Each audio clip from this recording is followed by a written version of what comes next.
Have you gotten good at fighting with the agent on the other side of a transaction? I certainly hope you haven't, but that's what we're going to talk about today.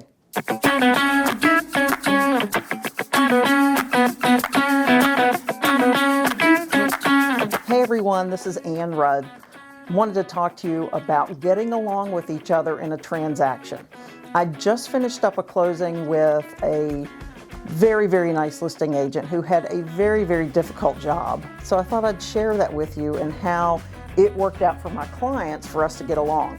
I wrote an offer for some clients on a house that was not in pristine shape. This home had what I call happy homeowner type improvements. Someone that made improvements on the home that should never touch tile, drywall, paint, ever again, or actually a screwdriver for that fact. But my client had their offer accepted, and it was actually under budget for them, although it was several tens of $1,000s more than they wanted to spend. But as we were going through the transaction, a couple things happened. The first thing that happened is we found out there were more improvements on the property than we thought there were that needed to be repaired. And we found out from the closing attorney, once they did the title search, that there were quite a few judgments on this property. And we were a little uncertain for a while if the seller was going to have enough proceeds to close everything.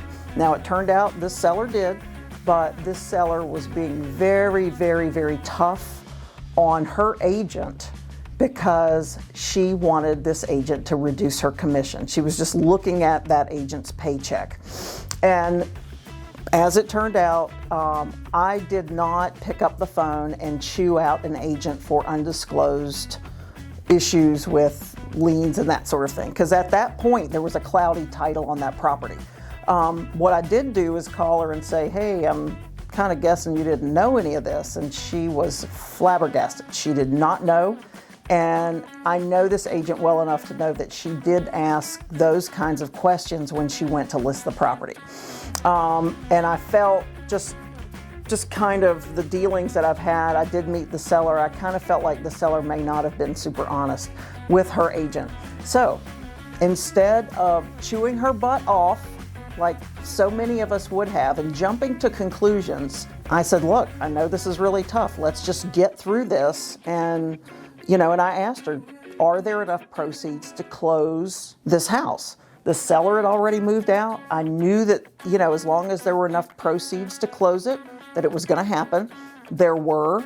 We got everything taken care of. And as a matter of fact, because we found some things that were not disclosed to us during the time of the offer, I was able to negotiate a $10,000 price reduction for my client. If I had been nasty to that agent, I know that I would have never been able to get any money taken off that purchase price. So there are times when, we have to be a little bit tough with each other, but it doesn't mean that we have to be nasty. It doesn't mean that we have to be snippy and difficult in a transaction. It does your clients no good to fight with each other in a transaction. So just remember that even if you're working with somebody difficult, put a smile on your face, take care of your clients the best way that you can, do your best to communicate with that other side, and don't bring your ego to the door when you're in a transaction. Just leave it at home, be humble. Be gracious that you've got a transaction, you've got a client that had an offer accepted, and get to closing the best way that you can. And understand that you may not know all of what's going on the other side. So I hope this helps you in some way. Please check back with this channel to see other videos that we'll post about how to be a better agent. And I hope you have a great day. Good luck out there. Bye.